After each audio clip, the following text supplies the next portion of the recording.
Hello everyone! Samahan niyo po ako sa paggawa ng special ensimada. Ito po yung version ko. Na-share ko na po ang recipe sa group natin. Ngayon po, ang gagawin ko half recipe lang para hindi naman po mahirapan yung aking stand mixer.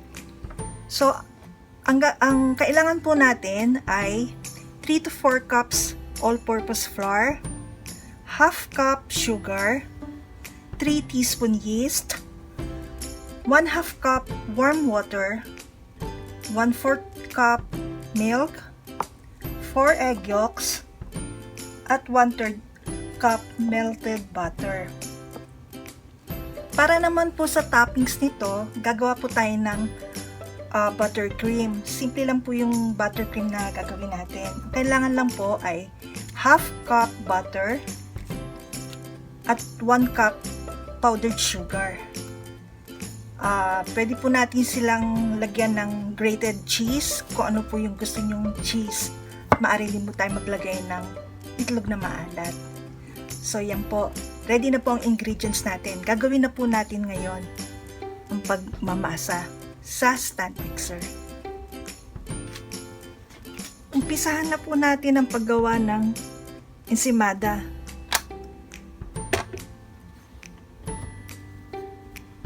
Mag-umpisa muna po tayo sa 3 cups all-purpose flour.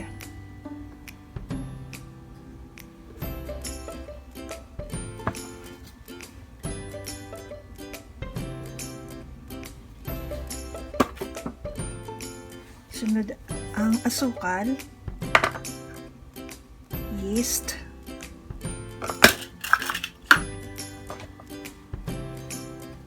ang egg yolk,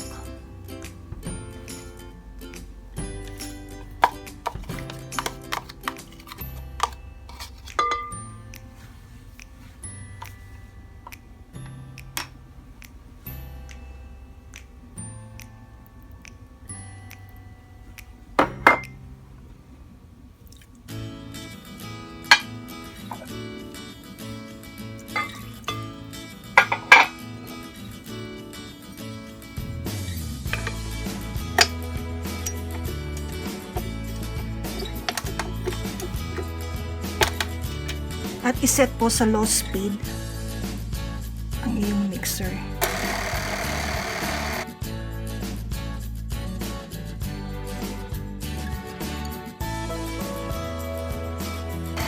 Pwede na po nating medyo bilisan.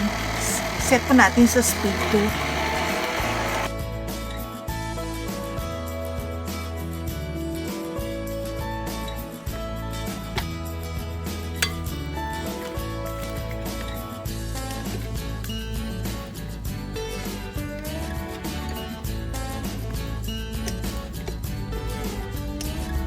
Very soft po yung dough niya. So, dagdag lang po tayo.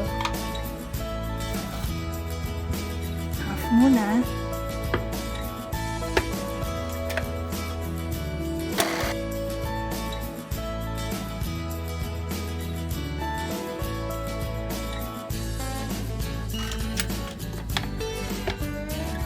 Mapapansin nyo po na medyo soft pa rin siya. So, dagdag pa ulit tayo.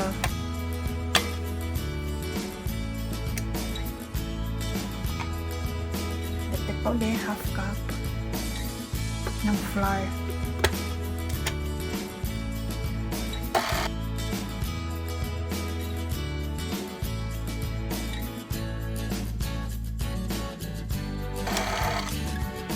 Check po natin siya ulit.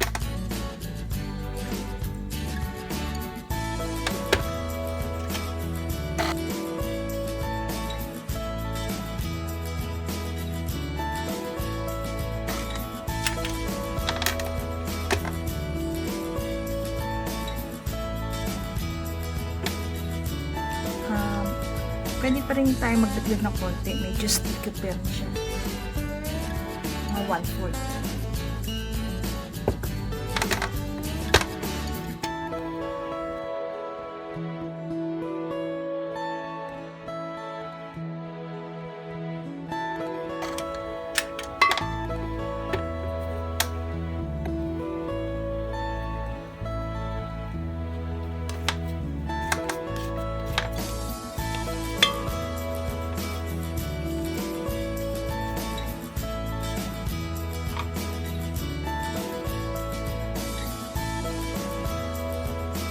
Okay na po sa akin yung ganito ka-sticky o ganito ka-stiff.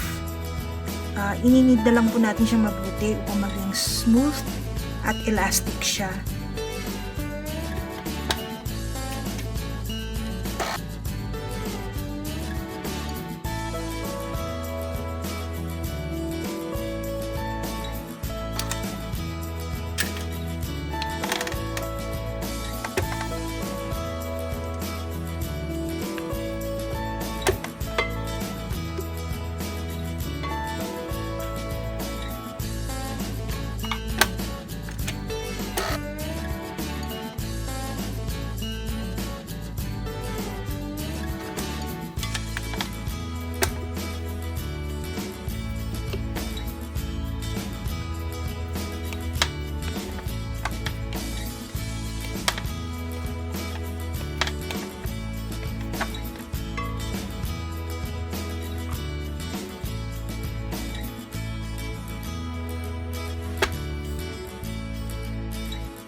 Mukhang okay na po yung aking dough. Mukhang na-knead na siyang mabuti. So, iti-test po natin siya.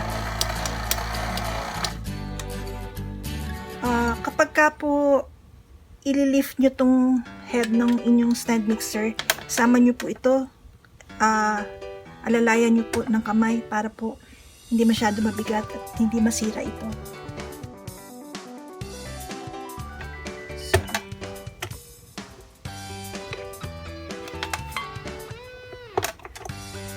Test natin kung okay na siya.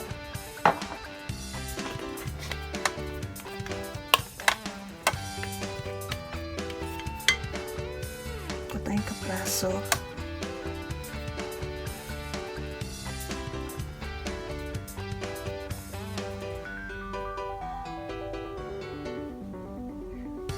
Yung window pane test po.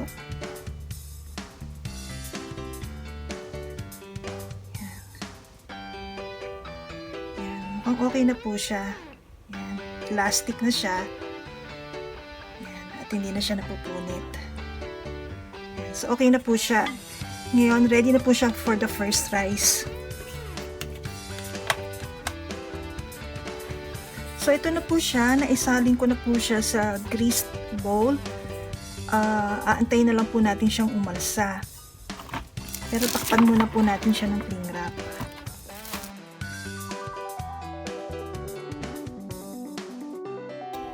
It may take 1 hour to 1.5 hours or even 2 hours para mag-rise siya. Kasalukuyan dito po sa amin ay malamig.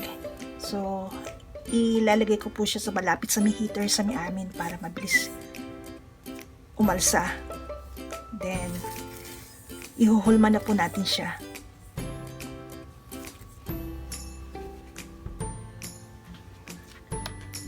Habang hinihintay po natin ang pagpapaalsa ng ensimada dough, maaari na nating gawin yung molde natin, pahiran ng mantikilya.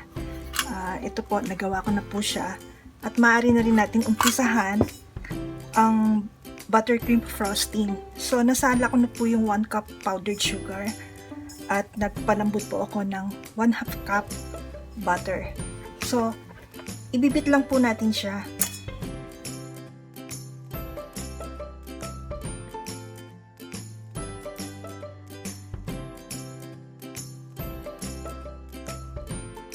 Moistened na po ang powdered sugar natin. So, pwede na natin unti-unting taasan ang speed.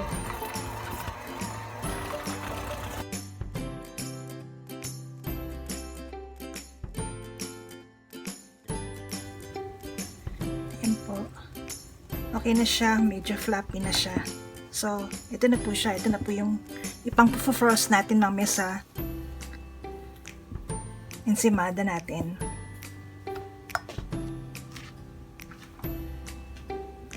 So, ito na po, nag-rise na siya, nag-double in size na po. Hindi po siya umabot dito kasi mataas po itong aking bowl. So, okay na po ito.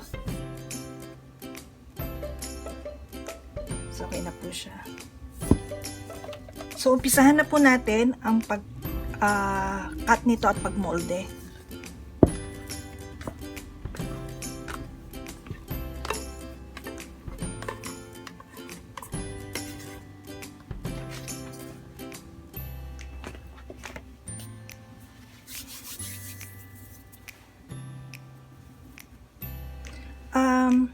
Usually po, nakakagawa ako ng 10 to 12 ensimada po sa half recipe. Hindi ko na po siya sinusukat kasi sa amin lang naman. Pero kung nais nyo po siyang pantay-pantay, pare-pareho ng size, timbangin nyo po siya at gumamit kayo ng weighing scale at i-divide nyo po sa 12 or sa 10.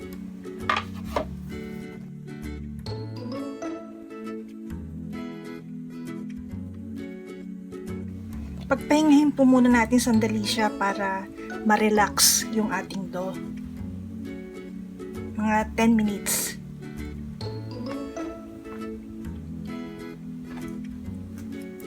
So, na-rest ko na po yung ensimada dough natin. Pwede na natin siyang umpisan i-coil.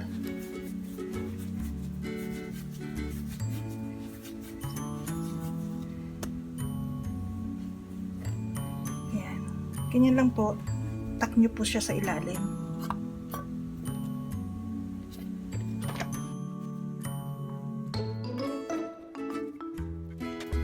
Ayan po, ready na po yung ensimada natin. Ready na siya mag second rise. Nag double in size na po siya. Pwede na natin siyang ipasok sa oven. Nakapag preheat na po ako ng oven sa 325 degrees Fahrenheit. Ibibake po natin siya 15 to 20 minutes or until light golden brown po. So ready na po siya, ipapasok ko na po ito sa oven. So ito na po siya, na-bake na po natin. Okay po siya, pantay-pantay po ang laki niya. So palalamigin lang po natin ito at handa na po itong lagyan ng buttercream frosting at grated cheese. Malamig na po ang ensimada natin ngayon. Ready na po siya para lagyan ng frosting. So lalagyan ko na po siya.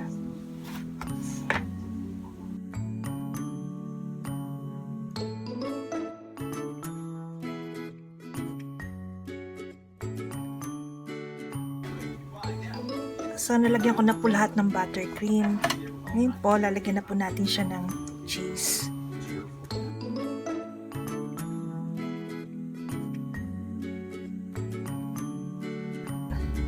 Pagpapatuloy ko na lang po ito at pakita ko po sa inyo later ang finished product natin. So ito na po, ready na po yung ating ensimada. Handa na po siyang ibalot.